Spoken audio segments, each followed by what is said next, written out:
Hello मेरे प्रिय भाइयों एवं बहनों, आप सभी का स्वागत एवं अभिनंदन। सर्वप्रथम मैं ये कहना चाहूँगा कि पिछली कक्षा में हम लोगों ने विलोम शब्द के ऊपर चर्चाएँ की थी और विलोम शब्द के एक-एक वीडियो को हम लोगों ने ध्यानपूर्वक उसको पढ़ा था, उसको देखा था। उसमें जो भी समस्याएँ हुई, जो भी समस्याएँ नहीं हुई, आप लोगों ने कमेंट करके कमेंट कमेंट बॉक्स में कमेंट किया, उसका निदान किया गया। हाँ, अब आपको किसी भी प्रकार की कोई समस्या अगर उसमें उसको पढ़ पढ़ के, उसको जान के, उसको समझ के बाद में आती है, तो आप मुझे अवश्य बताइएगा, उसका निदान अवश्य किया जाएगा। ठीक? अब हम अपने उसी कक्षा को आज समाप्त करते हैं। आज के बाद आज के बाद आज के बाद क्या आज ही से हम अब उस विलोम शब्द को समाप्त करके अपना एक नया एक नया अध्याय शुरू करने वाले हैं, जिसका नाम है वर्ण विचार। हिंदी में वर्ण विचार। अब हम वर्ण विचार के ऊपर चर्चा करने के लिए यहाँ पे आए हुए हैं। जैसा कि मैंने पिछली कक्षा में आपको बताया था, आप कमेंट बॉक्स में कमेंट कीजिएगा। जिस भी टॉपिक को आपको पढ़ना होगा, आप मुझे बताइएगा, उसको मैं अवश्य लेके आऊँगा। तो मैं यहाँ पे आप लोगों के राय के अनुसार, आप लोगों की बातों को ध्यान में रखते हुए, आप लोगों की भावनाओं को मद्देनजर रखते हुए, मैं यहाँ पे हिंदी का वर्ण विचार लेके आया हूँ। वर्ण विचार जो है, ये ऐसा कोई एग्जाम नहीं जिसमें इस अध्याय से एक प्रश्न, दो प्रश्न, तीन प्रश्न न पूछे जाए। इतने महत्वपूर्ण टॉपिक में आज आपके समक्ष लेके आया हुआ हूँ।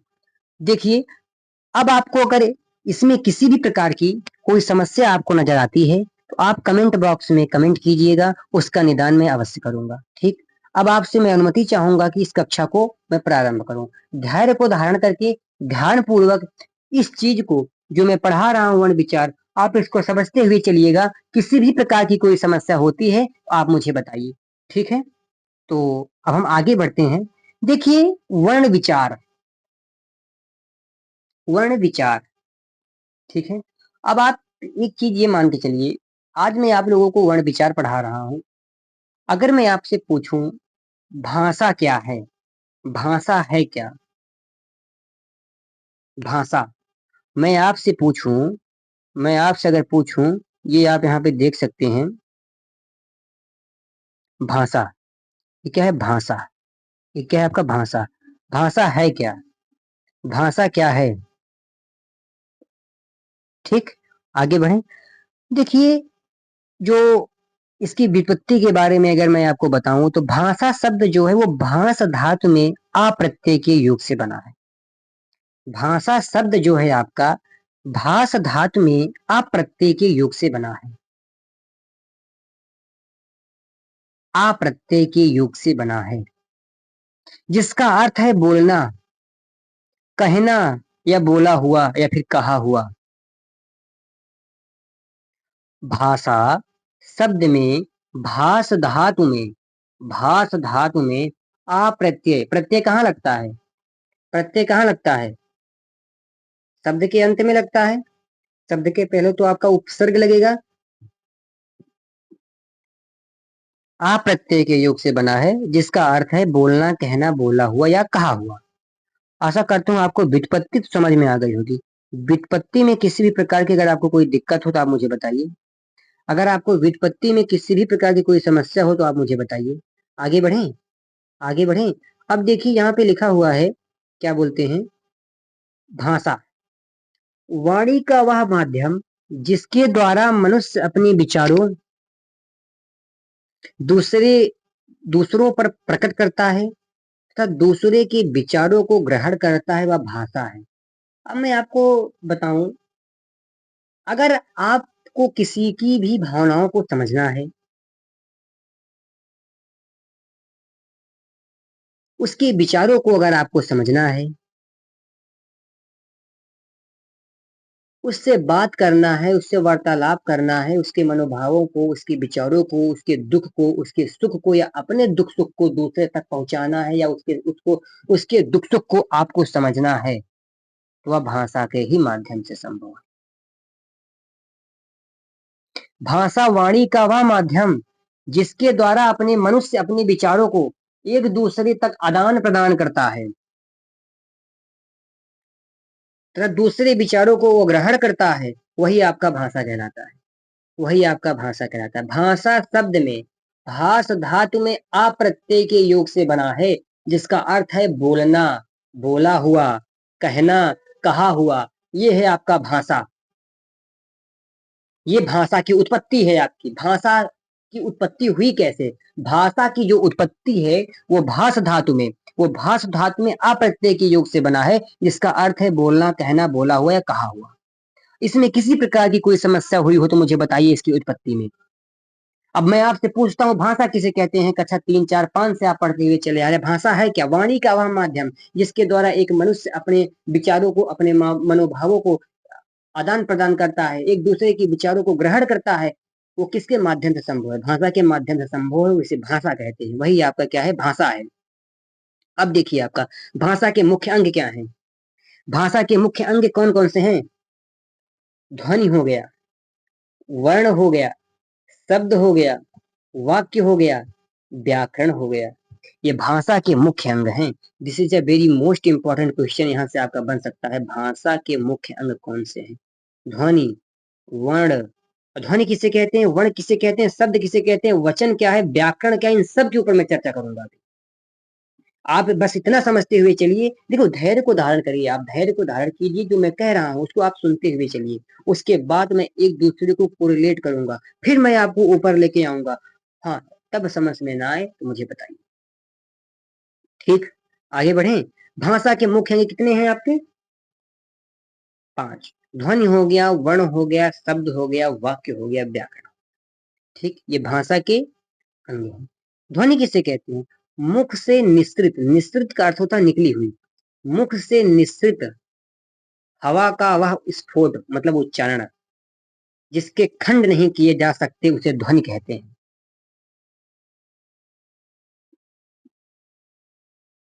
क्या समझे? मुख से निस्सृत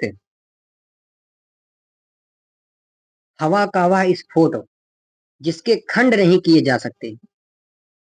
मुख से निस्सृत हवा का वह स्फोट, जिसके खंड नहीं किए जा सकते, उसे ध्वनि कहते हैं। उसे ध्वनि कहते हैं। जो मैं बोल रहा हूं ये क्या है? ध्वनि ही तो है। जो आप बोलेंगे वो क्या है? ध्वनि ही तो है। मुख से निकृत, मुख से निसृत निकली हुई हवा का वह स्फोट। हवा का स्फोट का मतलब उच्चारण। जो आप उच्चारण कह रहे हैं, मुख से जो निकल रही है, उसके खंड नहीं किए जा सकते। क्या उसके टुकड़े कर सकते हैं आप? नहीं कर सकते, उसे ध्वनि कहते हैं। ध्वनि भाषा की सबसे छोटी या लघुत्तम इकाई है। ये बहुत इंपॉर्टेंट है, इसको आप नोट कर लेना। ध्वनि जो है वो भाषा की सबसे छोटी व लघुत्तम इकाई है। ध्वनि भाषा की सबसे छोटी व लघुत्तम इकाई है। आया समझ में? इसमें अगर आपको किसी प्रकार की कोई समस्या हुई हो तो मुझे ध्वनि बताइए। ध्वनि में आपको किसी प्रकार की कोई समस्या हुई हो तो मुझे बताइए। अभी आप सिर्फ समझते हुए चलिएगा, एक बार मैं फिर से इसको दोहरा दूंगा। ठीक, इसमें घबराने की कोई आवश्यकता नहीं है। अब मैं चलूं आगे। वर्ण किसे कहते हैं? मुख से, अच्छा ध्वनि तो समझ में आ ही गया होगा।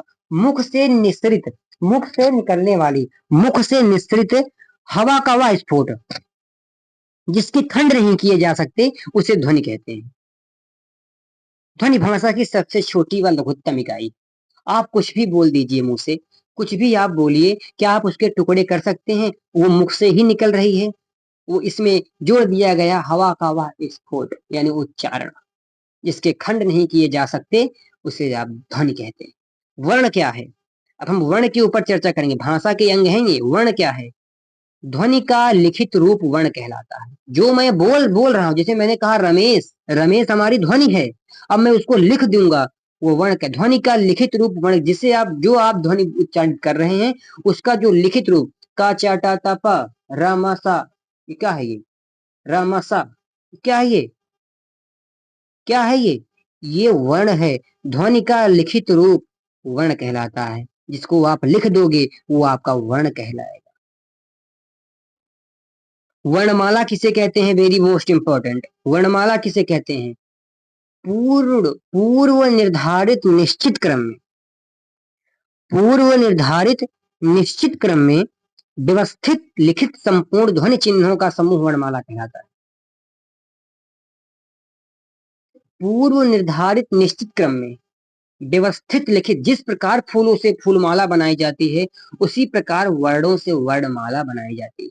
अगर एक फूल इधर उधर हो जाए तो माला खराब हो जाती है। उसमें एक सीध में माला को पिरोया जाता है। कहाँ पे लाल फूल लगेगा, कहाँ पे ग्रीन कलर का पत्ता लगेगा, कहाँ पे क्या बोलते हैं चमेली का फूल लगेगा, कहाँ गुलाब का फूल लगेगा, कहाँ पे गेंदे का फूल लगेगा, कहाँ पे गुड़हल का फूल लगेगा। इन सब चीजों को एक माली ध्यान में रखते हुए, उस इन सब बातों को मद्देनजर रखते हुए एक माला का निर्माण करता है। उस माला को पिरोता है, तब जाके वो देवता को अर्पित किया जाता है। उसी प्रकार मैं ये कहना चाहता हूँ, जिस प्रकार फूलों के व्यवस्थित क्रम से फूलमाला बनाई जाती है, बना तो आप अव्यवस्थित क्रम से भी सकते हैं, लेकिन उसका सौंदर्य नष्ट हो जाएगा, वो देखने में बड़ा भद्दा लगेगा।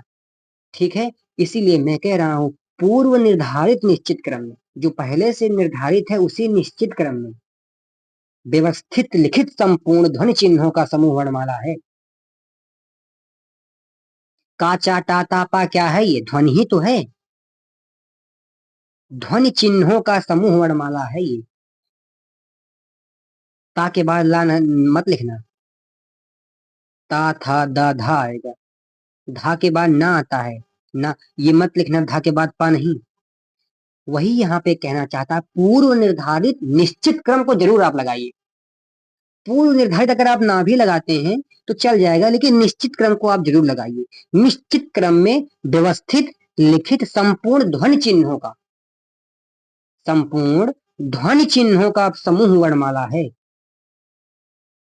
ध्वनि क्यों का मैंने बोला, वो ध्वनि है, मैंने लिख दिया, क्या हो गया? ध्वनि का लिखित रूप वर्ण हो गया, इसीलिए कह दिया गया वर्णमाला, यानी ध्वनि चिन्हों का समूह वर्णमाला है। ध्वनि चिन्हों का समूह, ध्वनि आपने बोला का, उसको आपने लिखा, वो चिन्ह हो गया, चिन्ह हुआ। अब उसी का व्यवस्थित क्रम, उसके उसका लिखित संपूर्ण ध्वनि चिन्हों का लिखित समूह जो है वही आपका वर्णमाला है। क्या वर्णमाला को समझने में कोई दिक्कत? पूर्व निर्धारित निश्चित क्रम में व्यवस्थित लिखित संपूर्ण ध्वनि चिन्हों का समूह आपका वर्णमाला कहलाता है। अब देखिए हिंदी वर्णमाला में ये वेरी मोस्ट इंपॉर्टेंट है आपका, इसको आप नोट करते हुए चलिएगा। यहाँ पे देखिए लिखा ये हिंदी वर्णमाला, ठीक, हिंदी वर्णमाला। हिंदी वर्णमाला में देखिए कुछ इसके हिंदी वर्णमाला के नोट पॉइंट हैं, वेरी वेरी मोस्ट इंपॉर्टेंट है। यहाँ पे हैशटैग लगा देता हूं मैं, एस्ट्रिक सिंबल है ये, कंप्यूटर की लैंग्वेज में कहें तो। देखिए यहाँ पे मानक हिंदी में निम्नलिखित 52 वर्ण होते हैं। क्षमा कीजिएगा मुझे, मैंने हैशटैग बोल दिया, हैशटैग का सिंबल इसे कहते हैं, ठीक, गलती हो गई। ठीक, ये एस्ट्रिक का सिंबल है, ये वाला जो मैंने बनाया था उसके पहले वो एस्ट्रिक का सिंबल था। ठीक, आगे बढ़े। हिंदी वर्णमाला में, हिंदी वर्णमाला में मानक हिंदी में निम्नलिखित 52 वर्ण हैं। मानक हिंदी में निम्नलिखित 52 वर्ण हैं। 52 वर्ण, 52 वर्ण हैं। अब देखिए जिसमें 11 स्वर को आप ले लीजिए। हिंदी वर्णमाला में आपसे अगर मैं पूछूं, चलिए एक एक करके हम लेके चलते हैं, नहीं कंफ्यूजन हो जाएगी। देखिएगा यहाँ पे, ये यहाँ पे देखिए, ये कहाँ गया, ये वाला। हिंदी वर्णमाला में निम्नलिखित 52 वर्ण हैं। कितने वर्ण हैं? 52 वर्ण। हिंदी वर्णमाला में निम्नलिखित 52 वर्ण हैं। अब देखिए आ इ ई उ ऊ रि ए ओ औ, ये क्या हो गया आपके टोटल? ये आपके टोटल क्या हो गए? ये आपके टोटल, ये आपके टोटल जो हैं, ये ये आपके टोटल 11 स्वर हो गए। क्या हो गई? 11 स्वर हो गए। अब आप नीचे देखिएगा ध्यान से, अब आप नीचे ध्यान से देखिए इस चीज को, आपके दो अयोग हुआ, अ और अह, अ और अह। आ आपका अनुस्वार है, अनुसार है, ये का विसर्ग है, ये क्या है? विसर्ग है। दो अयोग वाह, क्या हो गए? दो अयोग वाह हो गए, दो अयोग वाह हो गए। ये टोटली मिला। अभी अब मैं आपको और बताऊंगा अंतस्थ व्यंजन, स्पर्शीय व्यंजन, ठीक, इन सब चीजों को आप नोट करते हुए चलिएगा। फिर मैं आपको फिर यहाँ पे लेके आऊंगा, आपको समझाऊंगा। ठीक है, आगे बढ़े हम। देखिए, इसमें किसी प्रकार की कोई समस्या, मानक हिंदी में निम्नलिखित 52 वर्ण हैं। अ आ इ ई उ ऊ ऋ ए ओ औ। 11 स्वर हैं आपके, 11 स्वर हैं आपके। आ आपका अनुसार है, अह आपका विसर्ग है, ये आपके दो अयोग वाह हो गए। अब देखिए, आपके 25 वर्गीय व्यंजन हैं आपके, 25 वर्गीय व्यंजन हैं आपके, 25 आपके वर्गीय व्यंजन हैं। इसी को आप स्पर्श व्यंजन कह सकते हैं, इसी को आप उदित व्यंजन भी कह सकते हैं। इसके 3 नाम हैं, आप इसको नोट करके चलिएगा, वेरी मोस्ट इंपॉर्टेंट है। ठीक है, मैं इसको थोड़ा नीचे कर देता हूँ। अब यहाँ से मैं पेन लेता हूँ, देखिएगा ध्यान से, इसको आप नोट करके हुए चलिएगा। देखिए, 25, ये 25 आपके क्या है, वर्गीय व्यंजन है। 25 आपके वर्गीय व्यंजन है। और आपके ये इसी को उदित व्यंजन कहते हैं, इसी को स्पर्श व्यंजन कहते हैं। आप इसको नोट कर लीजिएगा, बहुत मोस्ट इंपॉर्टेंट है ये, बहुत ज्यादा। आप इसको नोट कर लीजिए। ठीक, मैं इसको बॉक्स में कर देता हूँ।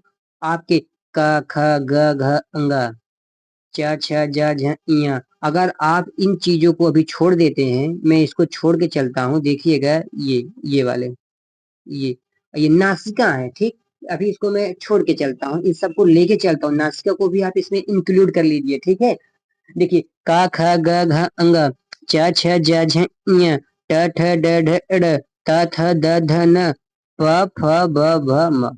ये आपके 25 वर्गीय व्यंजन हैं, ये आपके 25 वर्गीय व्यंजन हैं। इसी को उदित व्यंजन के नाम से जानते हैं, इसी को स्पर्श व्यंजन के नाम से भी हम जानते हैं। अब देखिए, या रा ला वा, ये आपके 4 अंतःस्थ व्यंजन हैं, ये आपके 4 अंतःस्थ व्यंजन हैं। ठीक है, इसमें किसी प्रकार की कोई समस्या तो मुझे आप कमेंट बॉक्स में कमेंट करके बताइए। देखिए, ये देखिए, ये क्या है आपका, या रा ला वा, ये क्या है आपका, या रा ला वा, ये आपके क्या हो गए, 4 अंतःस्थ व्यंजन हो गए। देखिए, ये है आपका शा, ये क्या है, शा, शा, शा, शा, शा।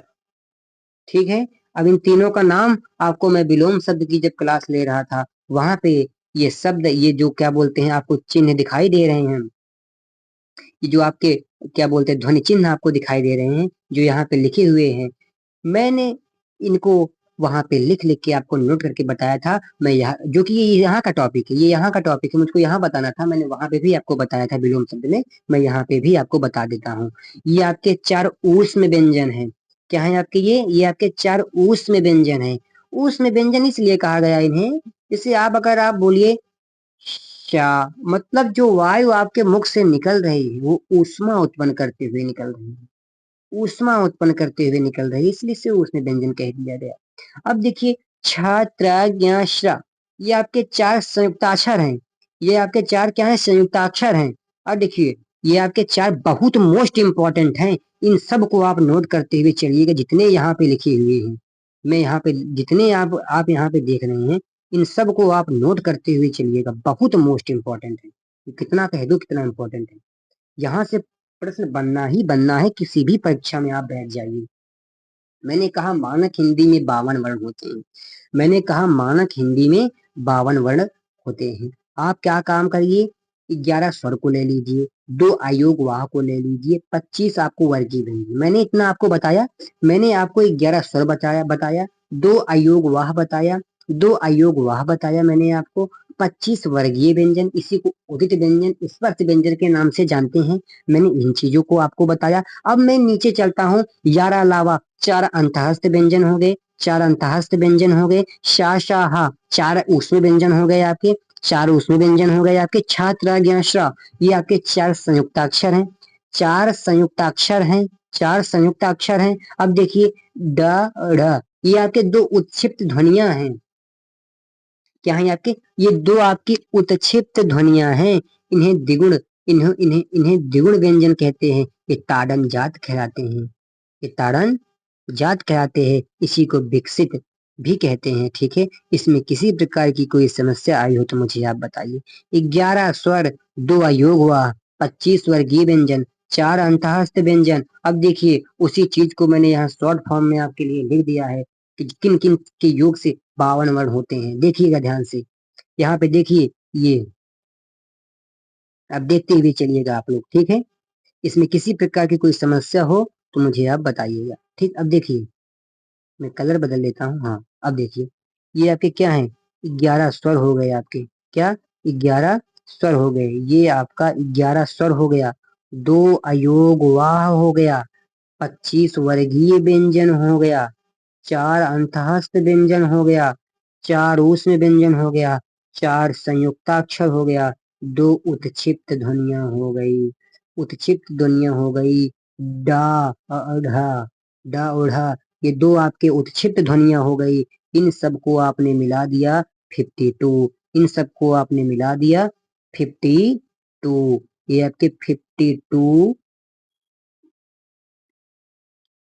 ये मानक हिंदी में 52 आपके वर्ण है। आगे बढ़े, अब इसमें किसी प्रकार की कोई दिक्कत हो तो आप मुझे बताइए। देखिए मानक हिंदी में निम्नलिखित 52 वर्ण हैं। आप 11 स्वर ले लिए, 2 अयोग वाले ले लिए। वही मैंने आपसे पूछा, इस चीज को आप नोट करते हुए चलिएगा, मैं आपको अभी इसको रिकैप करवा दूंगा। टोटल हो गए ना 52 वर्ण, 52 वर्ण मैंने यहाँ पे लिखे थे। मैंने क्या किए, आपको 11 स्वर को मैंने लिया, 11 स्वर लिया, 11, मैंने 11 स्वर लिया। 11 स्वर लेने के बाद मैंने 2 अयोग वाह लिया, 2 अयोग वाह लेने के बाद मैंने 25 वर्गीय व्यंजन लिया, जिसको उदित व्यंजन के नाम से जानते हैं, जिसको स्पर्श व्यंजन के नाम से जानते हैं। फिर मैंने चार फिर मैंने 4 अंतःस्थ व्यंजन लिया, या, ये रा, ला, अवा, ये 4 आपके अंतःस्थ व्यंजन हैं। ये 4 आपके कैसे व्यंजन हैं, ये 4 आपके अंतःस्थ व्यंजन हैं। फिर मैंने इसको लिया। अब देखिए फिर मैंने क्या लिया, 4 ऊष्म व्यंजन लिया। फिर क्या लिया, 4 ऊष्म व्यंजन लिया मैंने, 4 ऊष्म व्यंजन लिया। शा, शा, शा, शा, शा, श, 4 ऊष्म व्यंजन लिया मैंने। फिर छात्रा ज्ञासरा, 4 आपके क्या लिया, संयुक्ताक्षर लिया। 4 मैंने आपको संयुक्ताक्षर लिया। फिर मैंने क्या काम किया, 2 द्विगुण व्यंजन लिया, 2 द्विगुण व्यंजन लिया। इन सभी को मैंने मिलाया। 11 स्वर भी मैं यहाँ पे लिख लेता हूँ, फिर से आपको लिख के दे देता हूँ। 11 स्वर को मैंने लिया, 11 स्वर को मैंने लिया, 2 अयोग वाह को मैंने लिया, 25 वर्गीय व्यंजन को मैंने लिया। 11 स्वर, 2 अयोग वाह, 25, 25 वर्गीय व्यंजन, 4 आपके अंतःस्थ व्यंजन, 4 ऊष्म व्यंजन, 4 ऊष्म व्यंजन, और 4 आपके संयुक्त अक्षर, 4 आपके संयुक्त अक्षर, 2 आपके द्विगुण व्यंजन। इन सब को आप मिला लेंगे, आपका 52 हो जाएगा। कितना हो जाएगा, 52 वर्ण। कितना हो जाएगा, 52 वर्ण। यानी पूरे मानक हिंदी में कितने वर्ण हैं, 52 वर्ण हैं। अब 52 वर्ण कैसे हैं, मैंने आपको बताया। 11 आप स्वर ले लीजिए, 2 आप अयोगवाह ले लीजिए, 25 आप वर्गीय व्यंजन ले लीजिए, 4 अंतःस्थ व्यंजन ले लीजिए, 4 ऊष्म व्यंजन ले लीजिए, 4 संयुक्त क्या बोलते हैं संयुक्ताक्षर आप उठा लीजिए, 2 उत्क्षिप्त ध्वनियां ताड़न जात आप उठा लीजिए, जिसको द्विगुण व्यंजन के नाम से भी हम जानते हैं। इन सबको उठा लीजिए। जब आप इन सब को इकट्ठा कर देंगे, जब आप इन सभी को इकट्ठा कर देंगे, तो ये क्या हो जाएंगे, आपके 52 वर्ण हो जाएंगे। ये आपके 52 वर्ण हो जाएंगे, ठीक है। अब इसमें किसी प्रकार की कोई समस्या हुई हो तो आप मुझे बताइए, उसका निदान तुरंत के तुरंत किया जाएगा। अब देखिए मैंने आपको कहा, क्या बोलते हैं, यहाँ पे आते हैं हम। देखिए इस चीज को आप ध्यान में रखिए, ये बड़ा इंपॉर्टेंट है। मैं आपसे पूछूं, आगत व्यंजन किसे कहते हैं, कोई बता बता सकता है मुझे, आगत व्यंजन क्या है। आगत व्यंजन क्या है, इसको आप नोट कर लीजिएगा। मैं इसको कल की कक्षा में आपसे पूछूंगा कि व्हाट इज द आगत व्यंजन, आगत व्यंजन किसे कहते हैं, ठीक है। आप मुझे कल बताइएगा। तो मैं आपको एक चीज बता देता हूँ, यहाँ पे ये आपका क्वेश्चन है, आप नोट कर लीजिए। आप मुझे कल बताइएगा आगत व्यंजन किसे कहते हैं। मैं यहाँ से इसको कट कर देता हूँ, ठीक। अब देखिए आप, देखिए मैंने कहा उत्क्षिप्त, इस चीज को आप नोट करिए। ये देखिए, ये इस चीज को आप नोट करिए। देखिए यहाँ पे, हाँ, देखिएगा अब उत्क्षिप्त क्या होता है? उत्क्षिप्त देखिए, ये आप यहाँ पे देखिए, ये ये ये देखिए यहाँ पे, ठीक। ये क्या है? डा और अढ़ा, दो आपके उत्क्षिप्त ध्वनियां हैं। इसी को आप क्या कहते हैं? ताड़न जात द्विगुण व्यंजन। ठीक, ताड़न जात और द्विगुण व्यंजन। अब देखिए मैं आपसे पूछता हूं, उत्क्षिप्त उत्क्षिप्त उत्क्षिप्त उत्क्षिप्त जो है, ये उत धन क्षिप्त के संयोग से बना है उत्क्षिप्त। उत धन संयोग से बना है उत्क्षिप्त। इसको संधि विच्छेद करोगे आप, ये अगर आप इसकी संधि विच्छेद करोगे तो आप ये देखिए, उत धन क्षिप्त, उत धन क्षिप्त, ये आधा पा है। ठीक, ये उत के नीचे हलंत है, ये ता के नीचे हलंत है। हलंत जो होता है सर के नहीं लगता, ठीक है, इस चीज को हमेशा ध्यान रखना, हलंत सर के नहीं लगता है। ये हलंत है हमारा, ठीक, ये आप इसको आप हलंत मान लो, ये आपका हलंत है, ठीक। उत धन क्षिप्त। अब देखिए, उत का मतलब होता है उठना। उत का मतलब क्या होता है? उठना। देखिए मैं अगर आपसे क्वेश्चन करूं, ये उत्क्षिप्त ध्वनियां हैं कैसी? ताड़न जात कहा गया तो क्यों कहा गया भाई? द्विगुण व्यंजन इसको कहा गया तो क्यों कहा गया? कोई नाम ऐसे नहीं पड़ गया। नाम पढ़ने का कोई कारण तो होगा। वो कारण क्या है? उस कारण को मैं बता रहा हूं, इसको उत्क्षिप्त ध्वनियां ही क्यों कहा गया। उस कारण को आप समझिए, उस कारण को आप जानिए। उत्क्षिप्त ध्वनियां, ठीक। अब देखिए, उत्क्षिप्त जो है आपका, उत का मतलब होता है, उत का मतलब होता है उठना। उत का मतलब क्या होता है? उठना, यानी ऊपर। क्या होता है? ऊपर, यानी ऊपर। अक्षिप्त का अर्थ होता है शीघ्रता से नीचे, शीघ्रता से नीचे आना या फेंका हुआ। क्षिप्त का अर्थ क्या होता है? शीघ्रता से नीचे आना, ठीक, शीघ्रता से नीचे आना, शीघ्रता से नीचे आना। यानी ये आप मान के चलिए, मैं ओवरऑल ये कहना चाहता हूँ, उत का अर्थ होता है ऊपर, क्षिप्त का अर्थ होता है नीचे आना, शीघ्रता से। अगर आप डा और अढ़ा, डा और ढा का, डा और ढा, डा और डा और ढा का अगर आप उच्चारण करते हैं, करते समय जिह्वा ऊपर उठ के झटके के साथ शीघ्रता से नीचे आती है, अतः इन्हें उत्क्षिप्त व्यंजन कहते हैं। यही कारण है इसको उत्क्षिप्त कहने का। कि जैसे आप बोलिए ड, ढ, ढ, ड, बोलिए, आपकी जो जीवा है, आपकी जो जीवा है, उसका उच्चारण जब आप करेंगे तो झटके के साथ शीघ्रता से नीचे आती है। मैंने क्या कहा? उत धन क्षिप्त। उत का अर्थ होता है ऊपर, क्षिप्त का अर्थ होता है नीचे। उत का अर्थ होता है ऊपर, क्षिप्त का अर्थ होता है नीचे। इसके उच्चारण करते समय, ड और ड का उच्चारण करते समय जीवा ऊपर उठकर झटके से नीचे आती है। करिए आप उच्चारण। इसीलिए इसको उत धन क्षिप्त इज इक्वल टू उत्क्षिप्त व्यंजन कहते हैं।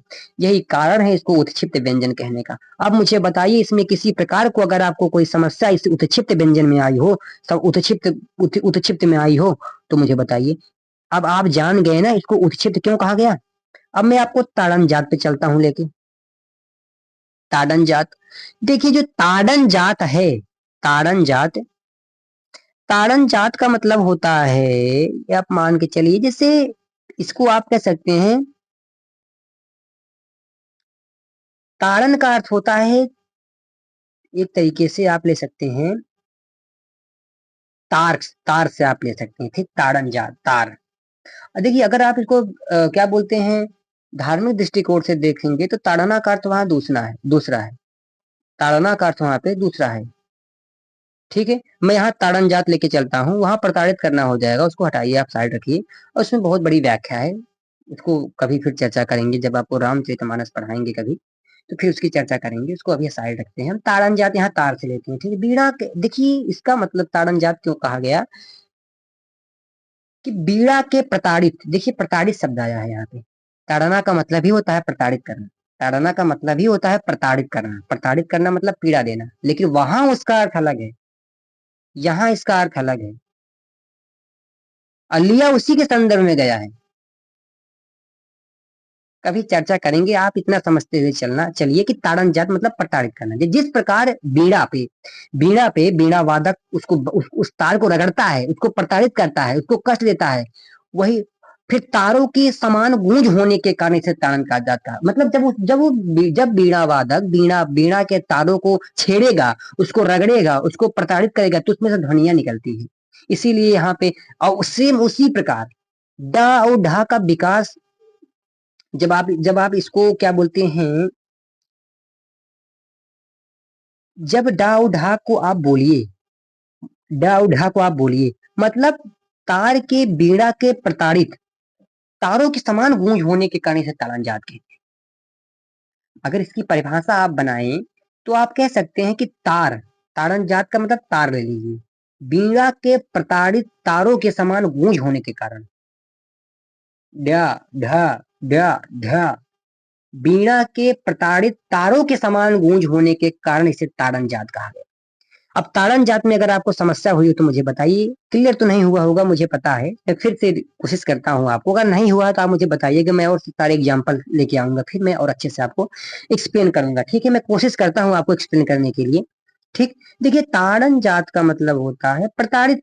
ठीक, जिस प्रकार बीणा वादक बीणा के तारों को छेड़ता है, उसको प्रताड़ित करता है, उसमें ध्वनियां निकलती हैं, वही आपका उसी प्रकार की आपका ढा उठा है। जब आप इसका उच्चारण उच्चारण करते हैं तो ये प्रताड़ना से निकलता है, बड़ी ढ ढ ढ ढ ढ, ये यानी तार, यानी बीणा के प्रताड़ित तारों के समान गूंज होने के कारण जब बीणा वादक बीणा को तारों को प्रताड़ित करता है तो जो उसमें से आवाज निकलती है वही आवाज डा उढ़ा के उच्चारण में निकलती है।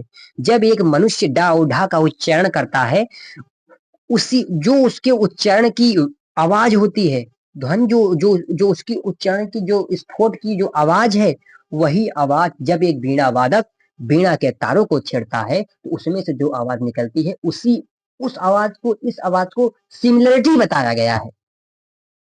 आया समझ में? इसीलिए कहा गया कि ये ताड़न जात कहते हैं इसे। इसे क्या कहते हैं? ताड़न जात कहते हैं। यही कारण है इसको ताड़न जात कहने का, क्योंकि इसका उच्चारण जो है वो बीणा बीणा के तारों के झंकार के जैसे ही है, जब उसमें से आवाज निकलती है उसको छेड़ने पर, इसलिए इसको कहते हैं ना प्रताड़ित तारों के समान गूंज होने के कारण ताड़न जात कहते हैं। अब इसमें अगर आपको किसी प्रकार की कोई समस्या आई हो तो मुझे बताइए।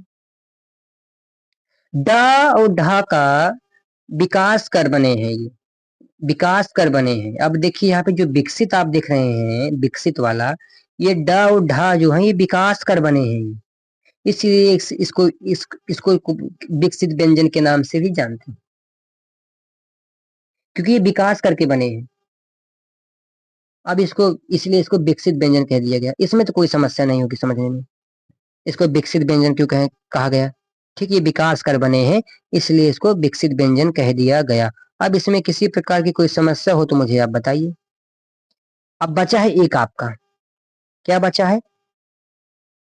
उत्क्षिप्त हो गया, ताड़नजात हो गया, विकसित हो गया। अब बचा है तो केवल द्विगुण क्यों कहते हैं इसे, इसे द्विगुण क्यों कहते हैं? अब बचा केवल एक है, द्विगुण। देखो द्विगुण जो है वो दो तरीके से हो सकता है, या तो नुक्ता रहित हो सकता है या तो नुक्ता सहित हो सकता है। नुक्ता क्या है? नुक्ता क्या है तो आप जानते ही हैं, नुक्ता क्या है? ये जो नीचे लगता है ये आपका नुक्ता है। उर्दू के शब्दों को, फारसी के शब्दों को आप उठा के देखेंगे तो उसमें नुक्ता का ही प्रयोग ज्यादा मिलता है। नुक्ता के ऊपर पूरी बुक लिखी हुई है। ठीक है, अब देखिए यहाँ पे द्विगुण व्यंजन या तो नुक्ता रहित होगा या तो नुक्ता सहित हो। शब्द के आरंभ में जैसे मैंने कहा ढक्कन ढाल, ढक्कन ढाल, ये क्या है आपके, ये क्या है आपके? नुक्ता रहित। ये आपके क्या है? नुक्ता रहित। जैसे आप लिखिए ढक्कन लिखिए, अगर आप लिखेंगे ढक्कन और ढाल, ये आपके नुक्ता रहित हैं।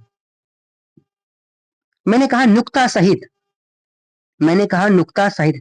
शब्द के मध्य में या अंत में, जैसे मैंने कहा पढ़ाई, ये मैंने कहा सड़क, यानी ये क्या है? नुक्ता सहित है, इसलिए इसको द्विगुण व्यंजन कह दिया गया।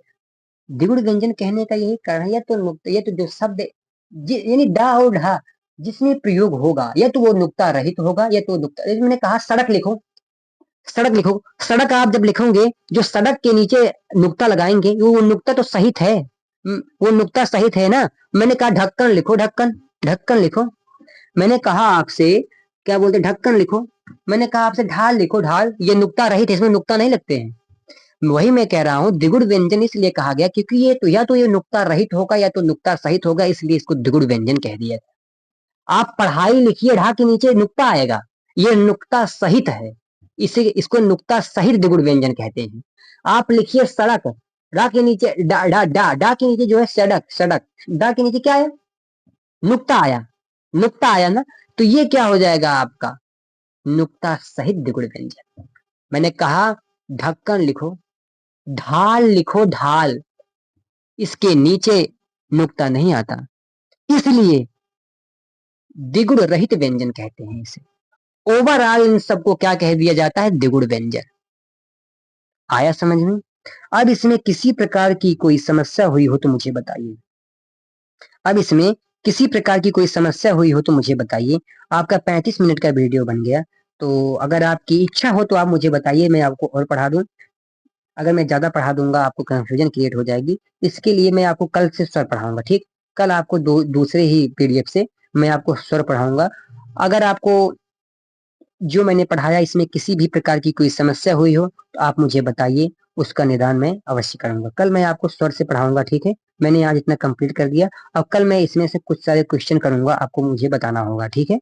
तो आज के लिए बस इतना ही रखते हैं। अगर इसमें किसी प्रकार की कोई समस्या हुई हो तो आप मुझे कमेंट बॉक्स में कमेंट करके बताइएगा, मैं इसको अवश्य सुधारूंगा, उसका निदान मैं लेके आऊंगा। आप बेझिझक उस चीज को मुझे बताइएगा। तो आज के लिए इतना ही रखते हैं। जय हिंद, जय भारत। और आप सभी को मेरा हृदय से प्रणाम, आप सभी के माता पिता के चरणों में मेरा कोटि कोटि नमन। जय हिंद, जय भारत, धन्यवाद।